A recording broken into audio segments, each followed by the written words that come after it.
Hello everybody, 라이프스타트. Our read of God, Numbers chapter 10. Let's read it together.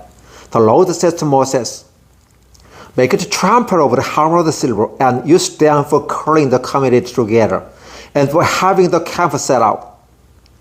When both are sounded, the whole community is to assemble before you at the entrance to the tent of meeting. If only one is sounded, the leaders, the heads of the clans of Israel, are to assemble before you. When a trumpet blast is sounded, the tribes camping on the east are to set out. At the sounding of the second blast, the camps on the south are to set out. The blast will be the signal for setting out. Together, the assembled blow the trumpet, but not with the same signal. The sons of Aaron the priest are to blow the trumpets. This is to be a lasting ordinance for you and the generation to come. When you go into battle in your own land against an enemy who is oppressing you, sound the blast on the trumpet. Then you will be remembered by the Lord your God and rescued from your enemies. Also, in your times of rejoicing, your appointed feast and new moon festival, you are to sound the trumpet over your burnt offering and fellowship offerings, and they will be the memorial for you before your God. I am the Lord your God. On the 20th day of the second month of the second year, the cloud lifted from above the tabernacle of the testimony. Then the Israelites set out from the desert of Sinai and traveled from place to place until the cloud came to rest in the desert of Paran. They set out this first time at the Lord's command through Moses. The divisions of the camp of Judah went first under their standard. Nahshon, son of Amminadab, was in command. The Daniel, son of the Judah, was over the division of the tribe of Issachar. And Eliab, son of the Aaron, was over the division of the tribes of Zebulun. Then the tabernacle was taken down, and Jerusalem night and the Levite who carried it set out. The divisions of the camp of Reuben went next under their standard. Eleazar, son of the Shedeur, was in command. Shelomiel, son of the Zurishaddai, was over the division of the tribe of Simeon. And Elisabah, son of the Deur, was over the division of the tribe of Gad. Then the Quasites set out, carrying the holy things. The tabernacle was to be set up before they arrived. The divisions of the camp of Ephraim went next under their standard. Elisama, son of Abihud, was in command. Gamaliel, son of the Pedahzur, was over the division of the tribe of Manasseh. And Abidan, son of the Gideoni, was over the division of the tribe of Benjamin. Finally, as the rear guard for all the knights, the divisions of the camp of Dan set out under their standard. Ahiezer, son of the Abishamadai, was in command. Pagiel, son of the Okron, was over the division of the tribe of Aser. And Ira, son of the Anan, was over the division of the tribe of Naphtali. This was the order march for the Israelite division as they set out. Now Moses said to Horeb, son of Reuel the Midianites, Moses' father-in-law, we are setting out for the place about which the Lord said, I will give it to you. Come with us and we will treat you well, for the Lord had promised God's good things to Israel. He answered, no, I will not go. I am going back to my own land and my own people. But Moses said, Please do not leave us. You know where we should camp in the desert, and you can be our eyes. If you come with us, we will share with you whatever good things the Lord gives us. So they set out from the mountain of the Lord and traveled for 3 days. The ark of the covenant of the Lord went before them during those 3 days to find them a place to rest. The cloud of the Lord was over them by day when they set out from the camp.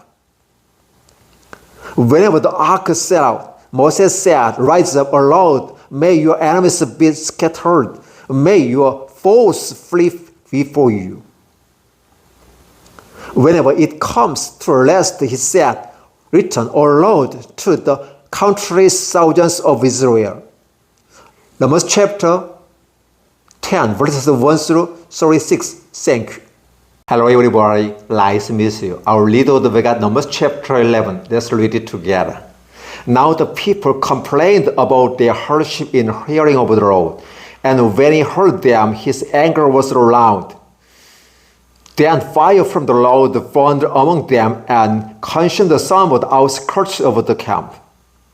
When the people cried out to Moses, he prayed to the Lord, and fire died down. So the place was called Tabara, because fire from the Lord had burned among them.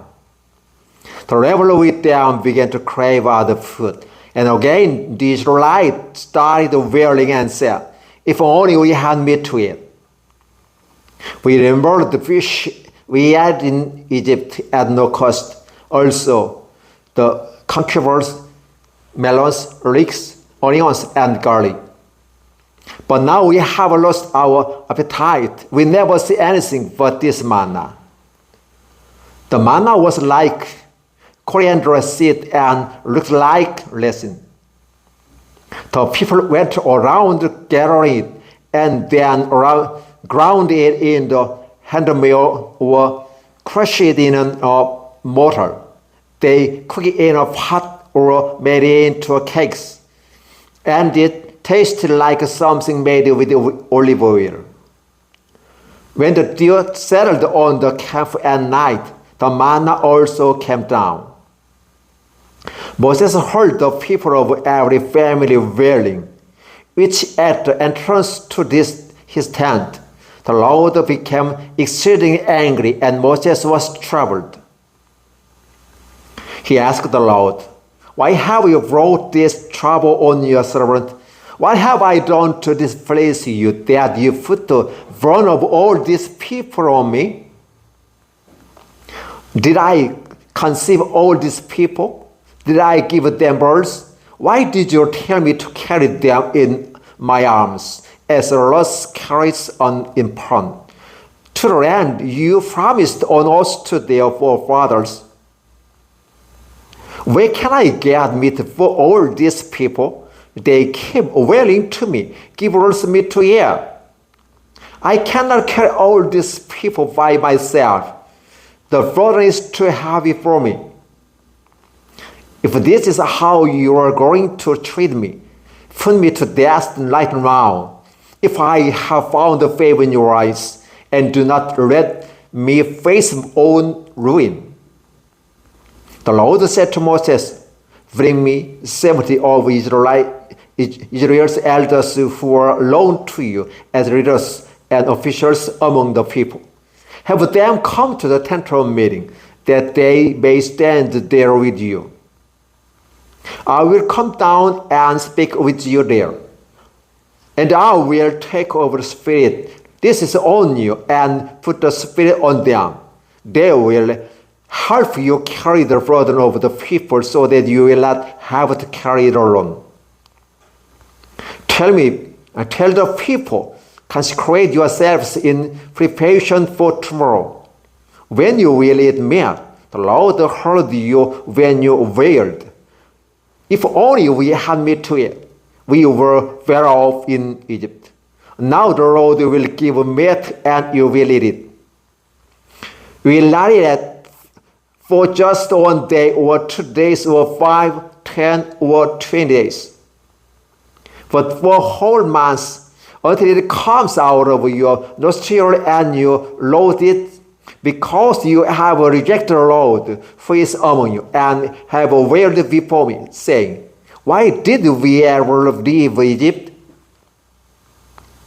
But Moses said, here I am among 600,000 men on foot, and you say, I will give them to meat to eat for a whole month.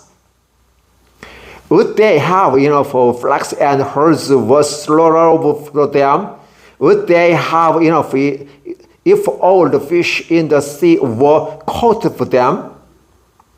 The Lord answered Moses, is the Lord's arm too short? You will now see whether or not I say will come true for you. So Moses went out and told the people what the Lord had said. He brought together 70 of their elders and had them stand around the tent. Then the Lord came down in the cloud and spoke with him, and he took over the spirit that was on him and put the spirit on the 70 elders. When the spirit rested on them, they prophesied, but they did not do so again. However, two men whose names were Eldad and Medad had remained in the camp. They were listed among the elders, but did not go out to the tent. Yet the Spirit also rested on them. They prophesied in the camp. A young man ran and told Jesus, Eldad, Medad prophesied in the camp. Joshua, son of Nun, he had been Moses' aide since you spoke of and said, Moses, my Lord, stop them. But Moses replied, are you jealous for my sake? I wish that all the Lord's people were prophets, and that the Lord would put his spirit on them. Then Moses and the elders of Israel returned to the camp. Now a wind went out from the Lord and drove a coal in from the sea. It brought them down all around the camp to about 3 feet above the ground, as far as a day's walk in any direction. All that day and all the next day the people went out and gathered the quail. No one gathered less than 10 hammers. Then they spread them out all around the camp. But while the meat was still between their teeth and before it could be consumed, the anger of the Lord burned against the people and struck them with the severe plague. Therefore, the place was named Kibroth Hattawa, because there they buried the people food they craved other food. From Kibroth Hattawa, the people traveled to Hazeroth and stayed there. Numbers chapter 11, verses 1 through 35. Thank you. Hello everybody, nice to meet you. Our leader of God, Numbers chapter 12. Let's read it together. Miriam and Aaron began to talk against Moses because of his Cushite's wife, for he had married a Cushite. Has the Lord spoken only through Moses? They asked. Hasn't he also spoken through us? And the Lord heard this. Now Moses was a very humble man, more humble than anyone else on the face of the earth. At once the Lord said to Moses, Aaron, and Miriam, come out to the tent of meeting, all 3 of you. So 3 of them came out. Then the Lord came down in a fierce crowd. He stood at the entrance to the tent and summoned Aaron and Miriam. When both of them stepped forward, he said, listen to my words. When a prophet of the Lord is among you, I reveal myself to him in visions. I speak to him in dreams. But this is not true of my servant Moses. He is faithful in all my house. With him I speak face to face, clearly and not in riddles. He said from the Lord, why then were you not afraid to speak against my servant Moses? The angel of the Lord burned against them, and he left them.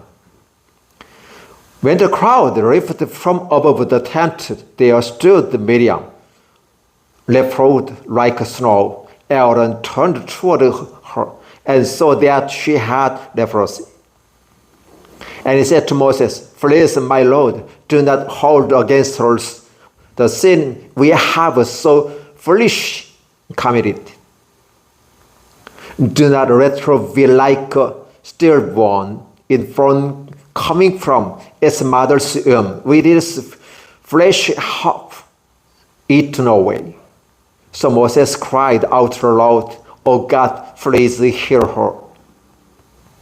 The Lord replied to Moses, if her father and spit in her face, we should not have been disgraced for 7 days.